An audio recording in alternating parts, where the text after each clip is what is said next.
Hopecast es presentado por AbbVie.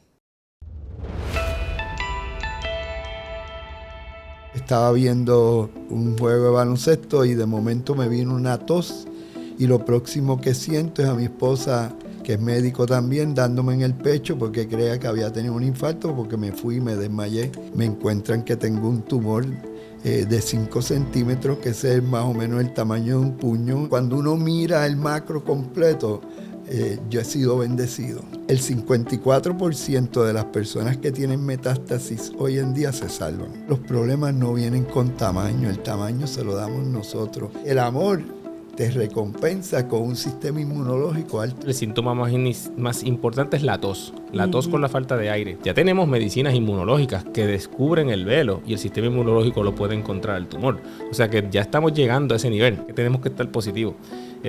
Yo creo que eso lo trajo la inmunoterapia. Bienvenidos a un nuevo episodio de Hopecast, el podcast de la esperanza de la Sociedad Americana contra el Cáncer de Puerto Rico.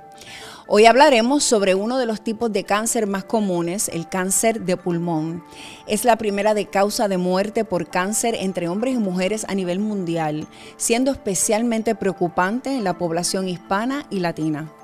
En Puerto Rico representa aproximadamente el 6% de todos los casos de cáncer diagnosticados. Aunque tradicionalmente se ha asociado al tabaquismo, hoy sabemos que hay otros factores de riesgo. Pero también sabemos que cada día hay más razones para tener esperanza. La buena noticia es que los avances en diagnóstico temprano y tratamientos están cambiando historias que antes parecían imposibles. Hoy conversamos con el doctor Pedro Sullivan, hematólogo-oncólogo, sobre todo lo que necesitas saber sobre esta enfermedad. Pero antes, hablando de historias que parecen imposibles, quiero que escuches el siguiente testimonio. ¿Cómo se manejan las emociones y se mantiene el positivismo cuando un diagnóstico de cáncer y tratamiento preceden a otro y a otro tipo de cáncer? Sí. ¿De dónde sacar las fuerzas para batallar contra 4 cánceres primarios, incluyendo cáncer del pulmón? Y más aún cuando se es el médico. Porque no es lo mismo ser el médico a ser el paciente. Le damos la bienvenida al doctor José Antonio Franceschini Carlos, psiquiatra, neurólogo y autor, y sobreviviente de cáncer en múltiples ocasiones. Doctor, qué gusto tenerlo aquí y verlo bien. Gracias, y de verdad que es una gran oportunidad que siempre trato de aprovecharla. Yo soy un educador, yo soy un académico y para mí es bien importante el conocimiento y que la gente también tenga conocimiento, porque siempre he dicho que la educación empodera, el conocimiento empodera. Y no hay duda que yo he tenido unas ventajas, pues yo soy psiquiatra, soy neurólogo, sé cómo funciona mi cerebro, sé cómo funciona todo el sistema nervioso. Así que desde un principio me dije a mí mismo, yo voy a dar la batalla, yo voy a ser el mejor paciente posible, voy a seguir las recomendaciones de los que saben, que son mis médicos, los oncólogos. Al principio empecé a leer un poco de oncología, de los cánceres que tenía, y después de la primera página dije, yo no voy a tratar a nadie, así que ya mis doctores saben. Me voy a dejar llevar. Me voy a dejar llevar. Que es una de las partes más importantes, y por eso es que no es lo mismo ser el médico que el paciente. Uh-huh. Por eso es que se llama así mi libro, porque sí hemos sido pacientes de ir un día al cardiólogo. Yo soy hipertenso, como mucha gente, y voy al cardiólogo, me chequea, me dice que los medicamentos están haciendo lo que queremos que haga, y nada, te vas para tu casa y quizás una vez más. Pero no es lo mismo cuando tú tienes una enfermedad como esta, que sin duda pues conlleva cirugía. Yo he tenido 6 cirugías. ¿Y cómo comenzó? ¿Qué fue lo primero que sintió? Pues como la mayoría de la gente, no sentí nada. Vamos a empezar por ahí. Yo estaba viendo un juego de baloncesto y de momento me vino una tos, y lo próximo que siento es a mi esposa, que es médico también, dándome en el pecho porque creía que había tenido un infarto, porque me fui y me desmayé. Y ahí empieza todo. Evidentemente me desmayo porque tenía una anemia severa y aún así llevaba toda la vida, he sido una persona de hacer ejercicio. Yo estaba en muy buenas condiciones físicas. Acababa, hace 6 semanas había subido el yunque desde abajo hasta allá arriba. ¿Sabes? Que físicamente estaba activo. Y fue bien fuerte, pero terminé sumamente cansado, pero era porque ya estaba anémico. Y no me había dado cuenta. Así que la anemia es la que hace que yo empiece a descubrir por qué me desmayé. Y ahí empieza todo el proceso de ver de dónde es que estoy sangrando, y efectivamente me encuentran que tengo un tumor de 5 centímetros, que es más o menos el tamaño de un puño, entre una bola de tenis y una bola de golf, en el colon, y obviamente ahí ya había pasado paredes, así que ya sabía que estaba complicado. Y algo que yo creo que fue de las cosas más importantes que tú estás preguntando de las emociones es la aceptación. Uh-huh. Yo creo que desde un principio yo he aceptado esto, yo nunca me he cuestionado por qué a mí, pues me tocó. Y inclusive lo primero que le digo al gastro, que fue el que me descubre el cáncer de colon, lo primero que le digo que me sale de mi mente es que es mejor que me haya dado a mí, a un nieto, a un hijo o a mi esposa, porque yo tenía 72 años en ese momento, hoy tengo 76, o sea, y yo sentía que yo había vivido lo suficiente, había tenido una vida plena, y que estaba más preparado, tenía las herramientas emocionales para enfrentar este tipo de enfermedad, y así ha sido. Yo creo que mis conocimientos me han ayudado eso tremendamente. Eso le iba a preguntar, que si sus conocimientos, ¿verdad?, su experiencia como psiquiatra y de ayudar a otros pacientes a sobrepasar y sobrellevar diferentes condiciones emocionales y mentales, si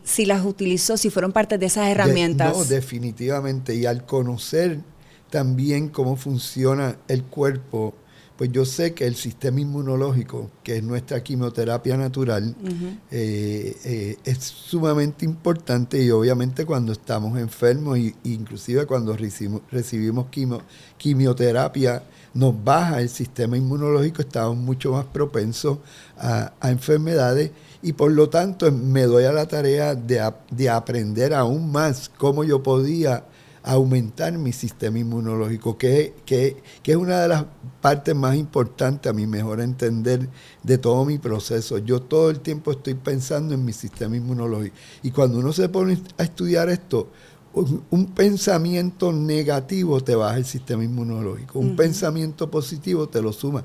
Y esto es ciencia. Mi libro tiene más de 150 referencias científicas. Así que yo hago lo que se llama también meditación de sanación, y hay una evidencia científica brutal cuando uno se pone a buscar lo que es las meditaciones de sanación, que tiene, mindfulness, ¿no? Mindfulness, que tiene que ver con el sistema inmunológico. Al tú bajar tu estrés, aumenta tu sistema inmunológico. Así que la meditación no es otra cosa que te ayuda significativamente a estar en el sistema nervioso más importante y que menos estamos, que se llama el parasimpático. Nosotros tenemos un sistema autonómico que es el que nos mantiene vivos, que mientras tú y yo estamos hablando y yo estoy diciendo lo que estoy diciendo, mi sistema autonómico sigue trabajando solito ahí, pulsándome el corazón, adaptándome a la temperatura, haciendo mi digestión, respirando, todo lo que uno necesita para vivir. El sistema autonómico es el que se encarga de eso. Pero ese sistema tiene 2 ramificaciones, una que se llama el simpático, y que de simpático no tiene nada porque es el malo, y el otro es el parasimpático. Y lo que pasa es que el 70% de las veces los seres humanos estamos en el simpático. Okay. O sea, que tenemos que hacer un esfuerzo para estar en el parasimpático.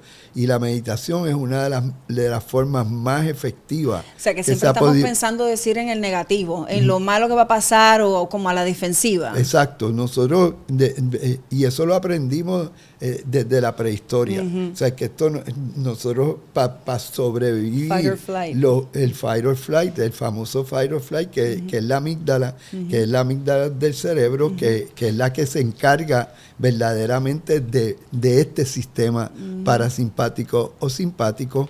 Y obviamente nosotros creíamos que ya no íbamos a tener que tener fight or flight, pero esto es todo lo contrario. La vida moderna, que se puede llamar así, es increíblemente estresante. Y siempre estamos en contra del tiempo y estamos mirando y mucha gente inclusive no se puede aburrir porque creen que están perdiendo el tiempo cuando el aburrimiento es sumamente importante en nuestras vidas. Y yo fui un workaholic, y digo fui un workaholic porque en este proceso he aprendido tanto. Inclusive yo mismo no querer mucho más trabajo de lo que antes tenían. Me estoy dedicando mucho tiempo a mí mismo a estar lo más saludable posible. Eso me iba a preguntar que durante este proceso, ¿verdad? Quería preguntarle también qué tipo de cáncer fue, ¿verdad? Cómo se dieron y cómo, ¿verdad? Se dio esa batalla. Pero, ¿qué aprendió de usted mismo en el proceso? Yo he crecido tanto, Michelle, como ser humano. O sea, yo me siento que yo soy otra persona a ese nivel. O sea, y no me quiero emocionar porque hasta eso, ¿sabes? Mis emociones están y vivo tan agradecido. Yo he tenido una vida plena, bien buena. Yo tengo una familia espectacular, unos hijos espectaculares, unos nietos espectaculares, unos amigos espectaculares. O sea, una profesión espectacular. O sea, he sido profesor académico toda mi vida. ¿Sabes? Que muchos médicos, donde quiera que nos metemos, mi esposo y yo, que hemos sido los dos académicos, yo no me puedo quejar, ¿entiendes? Y por eso cuando me tocó esto, yo no me puedo quejar. O sea, yo sentía que yo había tenido una vida bien buena. Y con muchos problemas, porque yo fui un ADD severo, ¿sabes? A mí me botaron de 7 escuelas, ¿sabes? Yo di problemas, y como todo, ¿sabes? Como todos los seres humanos, me he tenido que enfrentar a problemas serios, un divorcio, ¿sabes? Así que, pero dentro de todo, cuando uno mira el macro completo, yo he sido bendecido, ¿entiendes? Así que en ese sentido... y eso te da a esta edad, porque cuando yo voy a Memoria, que es en donde me tratan en Nueva York, porque me compliqué y el mismo oncólogo, el doctor Hunter mismo me dijo, estás complicado, te debes considerar irte para Estados Unidos, y decido ir a Memoria, al Sloan Kettering en Nueva York, y ver gente joven, pasando por esta enfermedad que es tan difícil en momentos dados, porque o sea, yo estoy bien hoy, pero yo rebajé 30 libras. Está delgado, pero se ve en shape y se ve bien. Estoy súper bien ahora porque he aumentado 20 libras, pero no quiero aumentar las 10 más que tenía de más antes. Así que ¿sabes? He tenido mis momentos. Yo en ningún momento me he deprimido. Y yo sé, porque yo soy psiquiatra. Yo sé lo que... Yo he estado triste, yo he estado depresivo, yo he estado y lo explico aquí, con lo que se llama ansiedad normal. Que claro que cada vez que voy a una cirugía tengo que sentir ansiedad, pero eso es una ansiedad normal. El que se somete a una cirugía y no sienta ansiedad, a ese es el que hay que preguntarle qué está pasando, porque se supone que sientas ansiedad. Doctor, usted esta batalla se ha dado en el periodo de ¿cuánto tiempo? Porque empezó con cáncer de colon, luego evolucionó. Mi primer cáncer fue en melanoma, que fue en el 2008. Pero entonces mi próximo cáncer, que es el colon, fue en el 21. En agosto 14 del 21 yo me desmayo. Ahí empieza todo, ya el 18 estoy operado. el 18 de agosto. Así que empezó ahí. ¿Y qué pasa?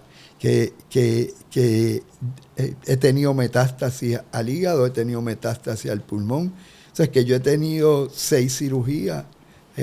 Cuando me encuentran el colon, cuando me están preparando para operarme, se dan cuenta que tengo cáncer de vejiga. Y ahí es que descubren que tengo 2 tumores en la vejiga que no habían traspasado la pared, así que solamente hubo cirugía.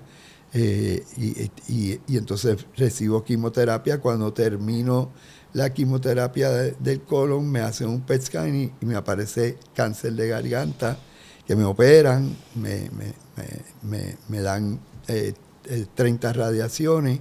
En ese proceso se dan cuenta que tengo metástasis al hígado, me operan del hígado, tengo un sangrado posterior a la cirugía que fue una experiencia bien fuerte, porque el hígado, si no rompe, crea un dolor severo. Y después, un año después, me encuentran el cáncer de pulmón, que es una metástasis de colon también. Así que pues, yo puedo decir que he pasado por prácticamente todo. Y sin embargo, cuando uno se pone a leer, y volvemos a la educación, el 54% de las personas que tienen metástasis hoy en día se salvan. Hace 10, 15 años atrás eso era una condena de muerte. Hoy en día no es una condena de muerte. ¿Y por qué yo no puedo estar en ese 54? Porque tengo que estar en el 46 que no sobrevive. Así que, ¿sabes? Mis pensamientos, y como ahorita tú me preguntaste qué yo he aprendido a apreciar más la vida, a apreciar más a mis seres queridos, a apreciar más a Puerto Rico, a apreciar más y ser agradecido.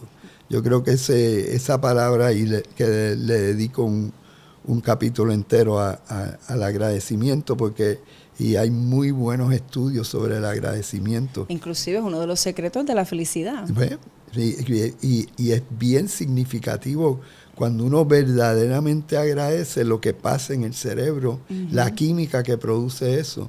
Porque cada pensamiento produce una química. Y un pensamiento con la emoción de un agradecimiento produce una química que aumenta significativamente el sistema inmunológico. Y es bien interesante cómo se sabe del sistema inmunológico. Se empiezan a dar cuenta que los rescatistas, que yo lo digo en el libro, no se enferman. ¿Y por qué los rescatistas? Y pasó ahora con el COVID, como los doctores y las enfermeras y el personal de los hospitales, proporcionalmente a la exposición que estaban de la enfermedad, fueron bien pocos comparativamente los que se enfermaron. ¿Y por qué? Porque cuando tú eres un rescatista, tú lo haces por amor. La inmensa mayoría de los rescatistas no cobran un centavo, lo hacen por puro amor. Así que el amor te recompensa con un sistema inmunológico alto, y ahí empiezan los estudios de cómo es que podemos subir el sistema inmunológico, y es lo que más yo recomiendo. Y por eso es que no nos podemos dar el lujo de enfermarnos desde el punto de vista emocional, porque bajamos el sistema inmunológico. Doctor, tras todo lo que ha vivido, ¿qué mensaje de esperanza le puede dar a los pacientes que han sido recién diagnosticados y a sus cuidadores? Mira, sobre todo, vuelvo y digo, primero la aceptación. Si tú no aceptas y te quedas en la pelea, porque para uno llegar a la aceptación, primero uno lo niega. ¿Ves? Un diagnóstico así de momento, primero tú dices, no, eso no puede ser, déjame buscar una segunda opinión, o eso no va a ser. Segundo, te da coraje con la vida, con el mundo, con Dios, con todo el mundo, con los médicos, con tu familia, con todo. Después empiezas a negociar, cuarto te deprime y finalmente aceptas. Pero eso es un roller coaster. Uno puede de momento virar para atrás a la negación o al coraje o a la depresión. Y hay días que uno se siente que ha aceptado. Entre más rápido lleguemos a la aceptación, mejor, porque una vez aceptamos, entonces verdaderamente atacamos el problema. Uh-huh. Y otra de las técnicas que más yo he usado y que más recomiendo a mis pacientes es que los problemas no vienen con tamaño, el tamaño se lo damos nosotros. Y entre más chiquito tú hagas tu problema, porque yo he tenido pacientes que llegan a mi oficina y con un problemita, pero lo han agrandado tanto que yo siento como si fueran Sansón uh-huh. con el mundo aquí, con un problemita. Uh-huh. Y típicamente yo le digo, tú no tienes un problema grave. Es más, si quieres, vamos allí a San Pablo y grito, yo cambio mi problema y vas a tener una fila de gente. Inclusive hay gente que te va a dar toda su fortuna a cambio del tuyo, porque el tuyo tiene solución. Hay problemas que no tienen solución. Así que es importante aprender a achicar los problemas uh-huh. y también a compartimentar, a que tu salud no afecte tu familia, no afecte otras áreas sociales o trabajo. Así que hay una serie de técnicas y obviamente hay que aprender la meditación, porque la meditación, de nuevo, yo puedo sentirme un poco triste, y yo enseguida cojo 5 minutos, medito y ya me pongo otra vez positivo. Que es parte de ese autocontrol también. Uh-huh. Y conocernos, uh-huh. conocernos y verdaderamente pues volvemos a la aceptación, es de suma importancia. Sin esa primera parte y nos quedamos en la depresión y cogiéndonos pena, que yo lo veo con mis propios uh-huh. pacientes. Ya yo he tenido mucha experiencia con pacientes que han tenido cáncer y otras enfermedades, uh-huh. que es como yo le digo a la gente, hay enfermedades que son bien difíciles de llevar, uh-huh. es la verdad, uh-huh. Y hay enfermedades, hipertensión, diabetes. Si tú dejas que la diabetes te coma, se vuelve una enfermedad bien incapacitante, difícil, bien claro. difícil uh-huh, y mala. Uh-huh. Pero si tú la atiendes, uh-huh. la puedes claro. vivir una vida totalmente normal. Así que aceptación y aprender las técnicas de cómo mejorar nuestro sistema inmunológico, que es nuestra quimioterapia natural. Y hay mucha evidencia científica de que esto llevan más de 70 años estudiando esto del sistema inmunológico. O sea, que esto no es nuevo. Esto es algo que ya hay mucha evidencia. Gracias, doctor. De verdad que es un ejemplo de esperanza en los momentos más duros. Así que le damos muchas gracias, de verdad, por estar aquí con nosotros, y la dedicación que ha tenido con sus pacientes y haber escrito este libro. No, y lo más importante del libro es que estoy cooperando con la Sociedad contra el Cáncer, estoy donando las ganancias y de nuevo, para mí lo más importante del libro es que la gente verdaderamente tenga unas herramientas para enfrentarse a esta enfermedad que muchas veces creemos que es muy uh-huh. que es terminal y no lo es hoy en día. Bueno, gracias, doctor. Así mismo se lo recomendamos todos. No es lo mismo ser el paciente, ser el médico que ser el paciente. Y se consigue en Casa Norberto, en Bookmark, en el Candil. Y aquellos que quieran se los puedo enviar por correo al 787-502-5785, que es mi celular. Me escriben ahí y con mucho gusto se los envío por correo, que estoy enviando un montón por correo. Así que, y de nuevo, es un libro que inclusive el doctor Héctor Silva, oncólogo de Ponce, me compró 250 libros. Porque él quiere que todos sus pacientes tengan mi libro, porque entiende que es una herramienta muy, muy útil. El doctor Cabanilla también participó de mi libro, así que estoy bien contento con el logro del libro. Y es otra manera de unirse a la lucha y contribuir. Así que gracias, doctor. Gracias a ti. Le deseamos salud y vida, que esté bien. Gracias. Gracias a ti. Ahora, para entender mejor el cáncer del pulmón, cómo la ciencia ofrece cada vez más herramientas para combatirlo. Nos acompaña el doctor Pedro Sullivan, hematólogo oncólogo egresado de la Universidad Autónoma de Guadalajara y quien realizó su especialización en medicina interna en el Hospital San Lucas de Ponce y posteriormente se especializó en cáncer del pulmón en el Hospital de Veteranos. Gracias, doctor, por estar aquí con nosotros. Muchas gracias por la invitación, Michelle. Contento de poder participar con la Asociación Americana del Cáncer y pues voy a hablar un poco de pulmón que nos encanta. Cuando llega ese paciente con cáncer, ¿verdad? En este caso pues estamos hablando de cáncer del pulmón, ¿cómo usted aborda, cómo usted le explica qué es cáncer y cáncer de pulmón y cómo se está desarrollando en su cuerpo? Bueno, las celulitas del cáncer del pulmón, como cualquier otro órgano, pues entonces son primarias de ese tejido porque en realidad tuvieron o no necesidad de una toxificación o un daño por algún fumador previo o con algún daño que hizo que esa célula pudiera necesitar o pudiera tener el estrés suficiente para protegerse y convertirse en cáncer. Pues una de las explicaciones iniciales del paciente, especialmente cuando no es fumador, especialmente, es que ellos piensan que por qué fue que le dio cáncer de pulmón. Pero al igual que cualquier otro cáncer, hay genes que tenemos protectores que son los que dicen o dictaminan cuando una célula debe funcionar de la manera normal y hasta dónde debe llegar. Puede que esos mismos procesos se dañan y la célula entonces no sobreentiende que debe terminar. Por lo tanto, el rate de nacimiento y muerte de esa célula pues se vuelve entonces erróneo. Entonces no se mueren y siguen naciendo. Por lo tanto, se hace una tumoración. Como quiera. El paciente lo que quiere entender es por qué ella o por qué él hizo algo que le tuvo que dar cáncer. Realmente dentro de las patologías y las pruebas genéticas que ahora hacemos, podemos identificar exactamente el paso a seguir desde el inicio que llevó a que la célula se convirtiera en cáncer. Sí, se llaman las mutaciones oncogénicas.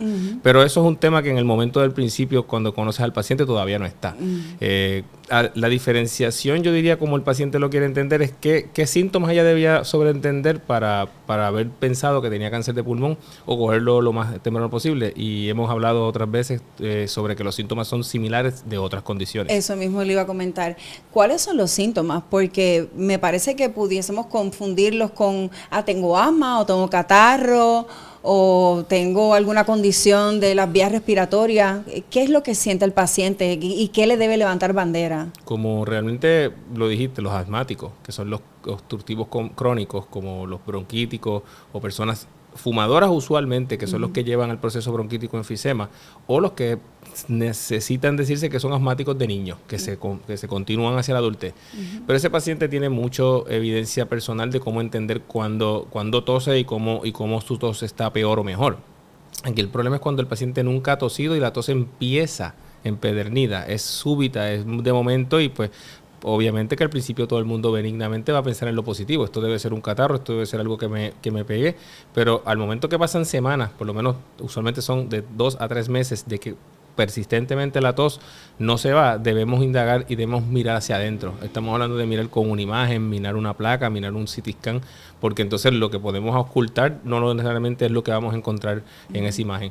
Yo creo que por esa parte inicial el síntoma más importante es la tos con la falta de aire. Pero hay síntomas como la pérdida de peso constitucional, o sea que sin haber intentado perder peso, el paciente entonces de alguna manera siente que come pero no se queda. Y otros como pues los dolores óseos o otros síntomas más externos al pulmón, que serían los síntomas de la metástasis, pero volvemos al punto. Estamos llevándolo ya a un punto un poquito más progresivo, más avanzado. ¿Y por qué se dan esos síntomas? Uno pensaría que solamente sería tengo problemas al respirar, me duele el pecho, pero sin embargo dice la pérdida de peso, dolores musculares. Y entonces como también anemias asociadas o los cambios laboratoriales asociados. El cáncer está dentro de un mismo cuerpo, es una gelatina. Si la ponemos, la gelatina es homogénea, completita, coloradita del principio del vasito hasta el final. Lo que quiero explicar con una gelatina es que el cuerpo es un solo sistema. Y lo que está en el pulmón, específicamente en el pulmón, está hablando o está comunicándose con otros órganos. Probablemente la pérdida de apetito empieza a marcarse más. Ese paciente, por alguna razón, siente cambios en sabor, cambios en tragar, si el tumor está muy grande. Y pues por ahí entonces sentimos entonces la pérdida de peso, la área constitucional, el desgaste físico, que nos lleva a pensar, si es señor mayor, podemos hablar de este tema, el señor mayor ya tiene unos desgastes físicos que por razón natural le dicen, esto es que está viejito. Pero entonces tendríamos que analizar bien cuánto es de verdad el cambio y que impresiona a los parientes, especialmente a los cuidadores, para que lo lleven a decir, te debemos chequear. Menciona mayor. El cáncer, este tipo de cáncer se da más en la población, decir, adultos mayores, y en los latinos, puertorriqueños y los latinos. Es usual de 65 o 60, 65 años en adelante. Podríamos pensar que sea, no porque es que no le puede dar en 40 años, es que usualmente en menos de 50 años todavía a lo mejor el tumor es impercibible. Y entonces él creció lo suficiente a los 60 y algo para entonces ser percibible. Pero como quiera, el cáncer de pulmón no es necesariamente solo de adultos. Le puede dar a jóvenes y lo hemos visto mucho más cada vez en jóvenes menos de 50 años. Pero precisando al fumador, el fumador tiene que tener la cantidad de años suficientes de daño para que entonces cree las mutaciones suficientes para que perpetúe el cáncer. Si no, bueno, que el doctor Franceschini hizo un comentario, el sistema inmunológico y nosotros tenemos un orden. Se hacen amigas las células, ahí se va el orden. Cuando se hacen amigas significa que el sistema inmunológico no las quiso eliminar más nada, y pues ellas entonces se multiplican y se duplican y se multiplican como es. Sin embargo, por ejemplo, el concepto de esto es, ¿por qué entonces el sistema inmunológico se hizo amigo? El sistema inmunológico quería eliminarla. Sucede que llega un punto en que persistencia, como todo, uno dice, ya lo he tratado de eliminar y él sigue ahí, pues déjame dejarlo. O sea que puede ser que probablemente la amistad, enemiga amistad, sea un error. Otra cosa significativa es que el sistema inmunológico es el que crea, el que está engañado por el tumor, porque el tumor primero parece que lo ve, pero luego el tumor hace unos cambios de unos ligandos, unos receptores, y le pone un velo que entonces no puede verlo. Ya tenemos medicinas inmunológicas que descubren el velo y el sistema inmunológico lo puede encontrar el tumor. O sea que ya estamos llegando a ese nivel. Pero ahí viene el origen, porque entonces sabemos en dónde pasó el error, que porque este paciente que no fumó, a lo mejor que no tuvo ningún error, tiene, porque el sistema inmunológico le falló. Por lo tanto, sí positivo. Ser positivo mentalmente, ser positivo dietéticamente y en ejercicio nos conlleva una posible protección mejor, pero de todos modos hay que chequear cuando el signo sale. Mencionó tabaquismo. ¿Sigue siendo tabaquismo el factor principal de riesgo de cáncer de pulmón? Sigue siendo, y la porcentualidad sigue siendo, porque vamos a encontrar todavía países que, por ejemplo, nosotros hemos dejado de fumar bastante. El puertorriqueño ha bajado el tabaquismo y eso se influye en la cantidad de tumores que hemos encontrado. Posiblemente por alguna razón que todavía no entendemos, puede ser que sea más el alerta y la concientización como esta. Hemos encontrado a la no fumadora, joven. Probablemente no es que hay algo que las está haciendo ser más cancerosas, es que estamos en alerta, estamos encontrándola. Por lo tanto, si el tabaco sigue siendo el error de todo el mundo y nadie debe fumar en este planeta, por la razón que se quieran decir, no solo por el cáncer, sino por otras cosas, el olor, todo lo que trae eso, entre otros cánceres. El cáncer de vejiga es asociado muchísimo, porque es uno de los cánceres más asociados de tabaquismo, y entre otros también el de colon. Estamos hablando con un paciente que estuvo aquí con nosotros, hablándonos de estos dos a la vez. Creo que como quiera, debemos buscar al no tabaquismo, al no fumador. Debemos encontrarlo lo más temprano posible, porque esos son más agresivos. Tienden a decirse, el paciente que fuma, el pulmón ya tiene mucho tiempo trabajando. Por lo tanto, consideramos que son más fuertes. En términos de, por ejemplo, los cigarrillos electrónicos, el vaping, la marihuana, y decir insecticidas, herbicidas, todos estos químicos a los que uno está expuesto. Yo tengo mi posición sobre, por lo menos, los vapes y los cigarrillos electrónicos, de que lo que puede que pase es que el tumor sea más lejos en el pulmón. ¿Qué me refiero? El vape es más finito y una molécula más pequeña por cómo está hecho el sistema. El cigarrillo es un humo, si lo quieren entender, más grande, más gordo, y los pulmones son de un calibre gordo al principio hasta un calibre pequeño, fino en el final del pulmón. O sea que es como decir un árbol que tiene el tronco y luego tiene las ramificaciones de las ramas, y las ramificaciones de las hojas todavía son más pequeñas en cada hoja. Pues ahí es mi punto. Mi punto va, y se ha visto, que los alvéolos más periferales, lo más afuera, es el vaping. Y el cigarrillo, el tabaco de cigarro, es más en el centro, en los bronquios gordos. Eso, pues posiblemente. La marihuana Creo que hay mucha gente que competiría con este tema, porque el cannabis se ha visto no empeorar. Entonces pero todavía decimos que fumar con mecanismos de combustión no es correcto. Una Yo creo, ahí. exacto, yo creo que podríamos decir que los lighters o incendiadores de gas influirían un poco o a lo mejor un montón, pero nadie se ha puesto a investigar si cada vez que la persona enciende el cigarrillo con el gas butano tenga que ver, o el tipo de papel que tiene la marihuana, o el tipo de plástico, metal, cristal o qué sé yo qué más cosas que tienen para poderlo quemar.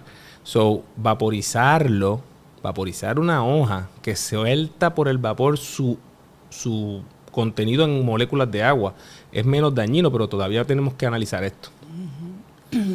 En términos de químicos, por ejemplo, insecticidas, estamos, obviamente, de momento pues hay mosquitos, echamos spray para combatirlo, igual algunos insectos. Pues sí.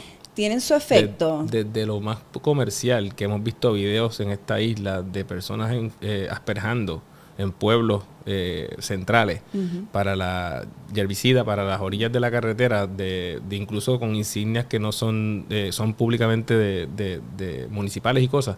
De ese nivel hasta el nivel más socialmente individualista en cada familia, ¿quién no tiene una botella de spray de antimosquito? Creo que debemos siempre ser comedidos y no echárnoslos encima. Están probados muchos de los productos antimosquitos repelentes de piel sobre este tema y se cree que pues lo que dice el bote es no inhalarlo. Pero en realidad pues en la parte subcutánea no se sabe exactamente, pero no es una cosa tan común. Pero hay mucho producto antimosquito que es completamente de base de aceites naturales que repelen los mosquitos, que podríamos entonces ser la comunidad la que cambia el mecanismo capitalista de venta. Y pues yo como oncólogo sopeso de que nadie tiene culpa que tenga una compañía de vender algo. Somos nosotros los que compramos el producto y somos culpables de haberlo consumido. Doctor, como trabajó con veteranos, le hago la pregunta. En Puerto Rico, para el 1963 y 67, igual los veteranos de Vietnam estuvieron expuestos a la gente naranja, ¿verdad? Aquí en Puerto Rico, exacto. Pues en el área de Arecibo, entiendo que fue donde se concentró las pruebas, exacto, con el agente naranja. ¿Se ve todavía el efecto en esa población? Sí, está documentado y nosotros fuimos entrenados para esa época, en mi caso, y nosotros identificábamos mucha hematología en la parte cancerosa. Por lo tanto, los lung cancers o los pulmones o los órganos como el seno, colon, no necesariamente, pero pueden tener relativamente una añadidura de riesgo por haber estado expuestos. De que hablamos de eso, pero hablamos de que también muchos de ellos eran fumadores, tenían exposición a otros tipos de químicos o reactores de energía en ese tipo de edad de 80 y 90 años. Sucede que muchos de ellos, Michelle, ya no están. Pero sí, hay veteranos tienen muchas cosas para provecho y ellos, si le tienen que darle el beneficio al paciente, lo encuentran y lo dan. Lo que sucede es que nosotros lo que debemos aprender de eso no es dar un beneficio al paciente o a los que se quedaron, es no hacerlo más. ¿Cómo podemos diagnosticarlo? A lo que me refiero es, ¿cómo se sabe que tenemos? Como que ¿qué prueba de discernimiento hay? Porque no debemos estar haciéndonos placas, no todos los años, porque recibimos radiación. Así que, ¿qué debemos hacer? Si podemos ponerlo, Michelle, como un journey del paseo del paciente, desde que tenga primero síntomas, probablemente un nódulo pequeño, nosotros podemos identificar, medir el nódulo, hacer pruebas de sangre que descubren proteínas que nos pueden identificar si hay algo de rasgos de que esos nódulos tengan cambios que ya estipulen que haya posibilidad de un cáncer futuro. Desde eso hasta hacer CT scans de baja dosis, que te voy a explicar porque el CT scan tiene una dosis regular que es la que creemos y sabemos que nos puede hacer daño si hacemos mucho. La placa tiene muchísima radiación y es no muy buena porque no ve bien. Pero el CT de bajo dosis, que se llama low dose, tiene mucha menos radiación y lo podemos hacer, y Medicare y las asociaciones de cáncer lo aceptan de 54 hasta 80 años ahora. Era 74 y lo pusieron ahora 80. Yo todavía creo que los de 81 se lo merecen, pero para hacer un CT scan anual a ese fumador crónico que haya estado por una etapa de tanto tiempo de fumar o que haya dejado hace tanto tiempo, que serían 30 años fumando, o que haya dejado hace menos de 15. Pues eso es un CT scan de bajo molecular, de bajo dosis. Tenemos que estar pendiente al paciente problemático me refiero al fumador, de dejar claro que deje de fumar lo más pronto posible para que baje el tiempo, baje la razón de riesgo de cáncer de pulmón. Y el journey sería desde las placas, los CT scans, las pruebas de sangre o la biopsia de ese nódulo o masa para identificar si es adenocarcinoma escamoso o de células pequeñas, que son los diferentes de ese tumor. De ese tumor no es solo LON, es que sea de diferentes celulitas que existen ahí.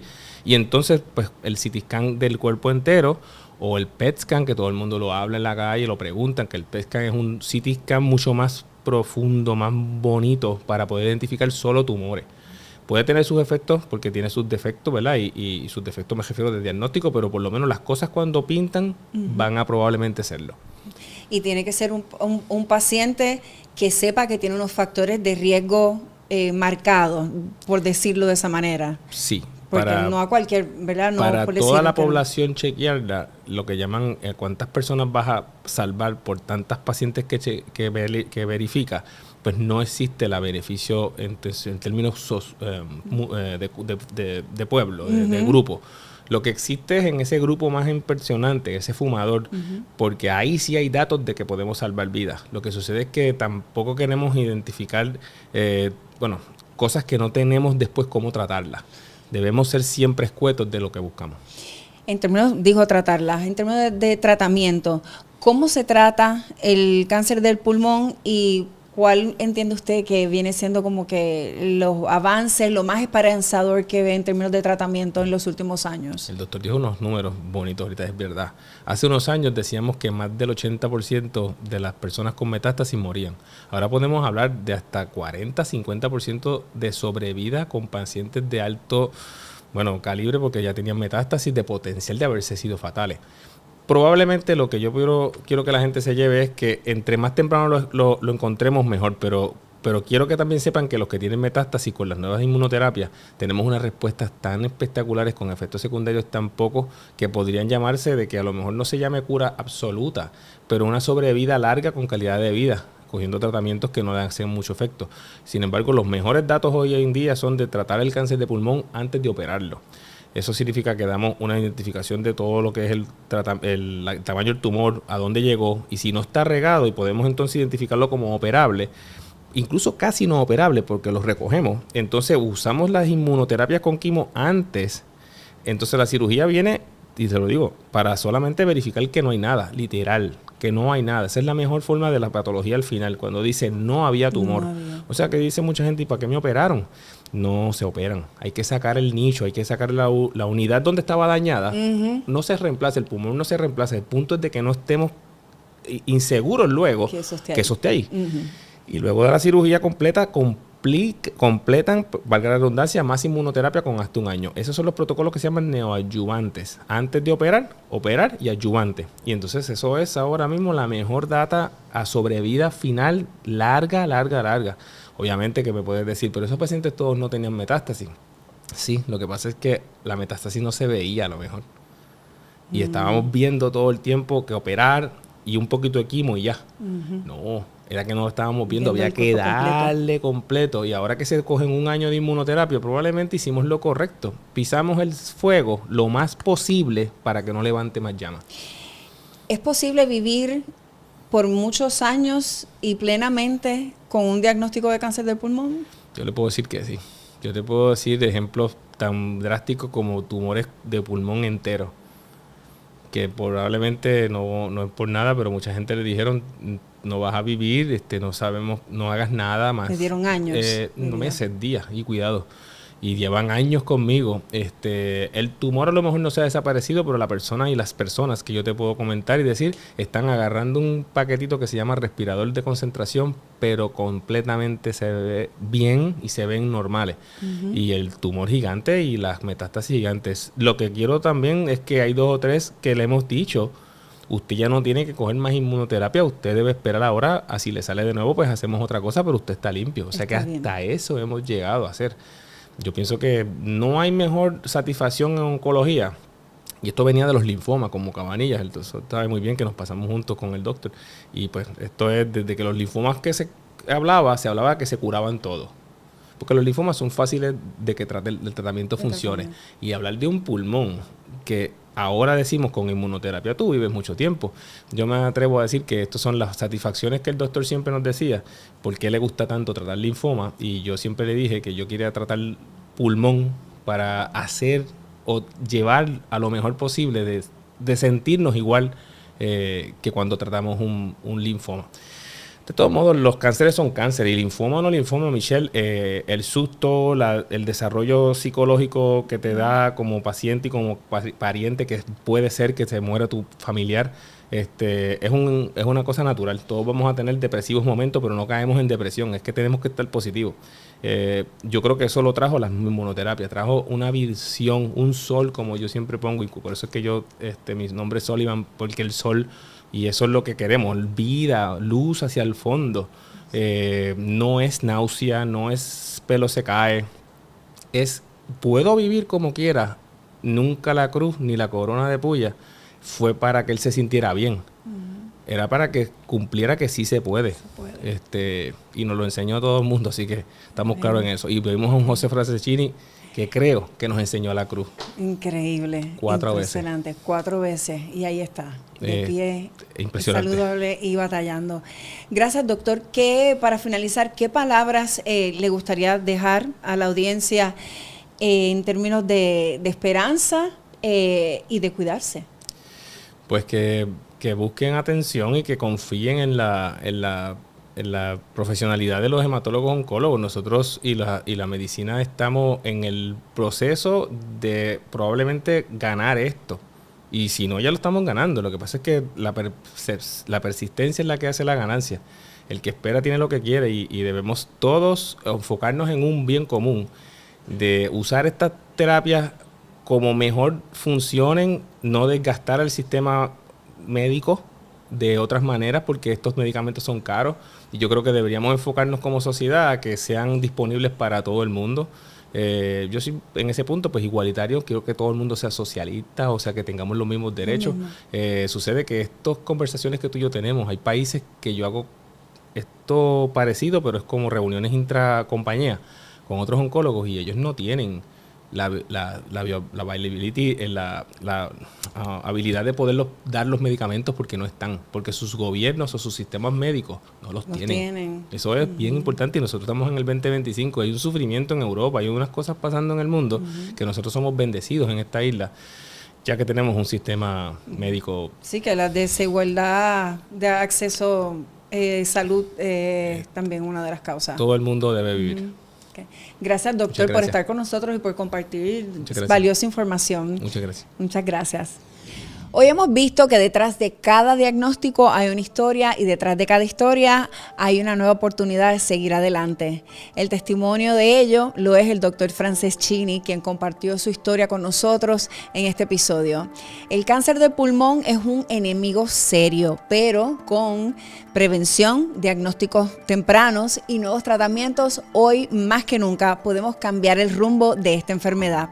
En la página web de la Sociedad Americana contra el Cáncer pueden encontrar información detallada sobre este cáncer y otros tipos de cáncer, incluyendo una guía con preguntas sugeridas para que se las lleve a su médico y pueda enfrentar esta batalla informado y con expectativas claras. También información sobre la prevención de cáncer del pulmón. Debajo en la descripción encontrarán los enlaces para la página web y las redes sociales de la sociedad. Si conoces a alguien que se puede beneficiar de esta información, compártele el podcast para que puedas ayudarlos. Y también comenta, déjanos saber qué te ocupa, nos gustaría leerte. Te invito a que te unas a la lucha. Escanea el QR Code que ves en pantalla para hacer tu donativo a través de ATH Móvil o directamente en la aplicación. Nos encuentras bajo donar/SACPR. Gracias por acompañarme, soy Michelle Miró. Hasta la próxima en Hopecast, Esperanza en cada historia.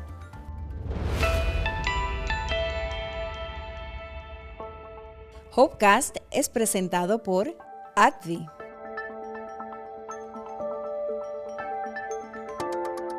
La información presentada en Hopecast es de carácter educativo, no sustituye diagnóstico, tratamiento ni consejo médico profesional. Consulte siempre a su médico o profesional de la salud.